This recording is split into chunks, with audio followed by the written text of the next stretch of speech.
এখানে যে পণ্যগুলো দেখতে পাচ্ছ, এগুলো সব ইসরায়েলি পণ্য। এদের সব পণ্য সামগ্রী চিহ্নিত করে বর্জন করতে হবে, বুঝতে পেরেছো? হ্যাফসা, অনেক দাদু ভাই, নানা ভাই, গ্রামের আঙ্কেলরা, অনেক ভাইয়ারা, ছোট ভাই বোনেরা এসব পণ্য চেনে না। তুমি একটু কষ্ট করে বলে দাও তো, যেন তারা চিনতে পারে। এই যে দেখতে পাচ্ছ নেসকাফ, এটা বর্জন করতে হবে। এই যে হুইল দেখতে পাচ্ছ, এটা হচ্ছে ইসরায়েলি পণ্য। তারপর হচ্ছে সার্ফ এক্সেল, এটাও ইয়াহুদিদের পণ্য। ফেয়ার অ্যান্ড লাভলি, এটাও ওদের পণ্য।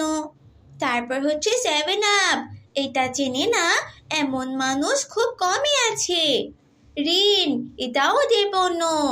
তারপর তাজা, এটাও ওদের পণ্য। এসব আমাদেরকে ছাড়তে হবে। এরপর দেখো ম্যাগি নুডলস, এটাও তাদের পণ্য। তারপর হচ্ছে এই যে নেসলে, এটাও তাদের পণ্য।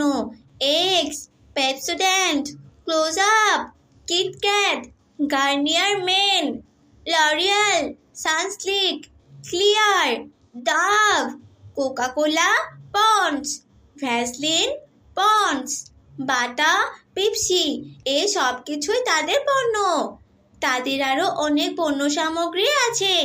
আমরা যদি এগুলো না কিনি তাহলে তারা দুর্বল হয়ে যাবে।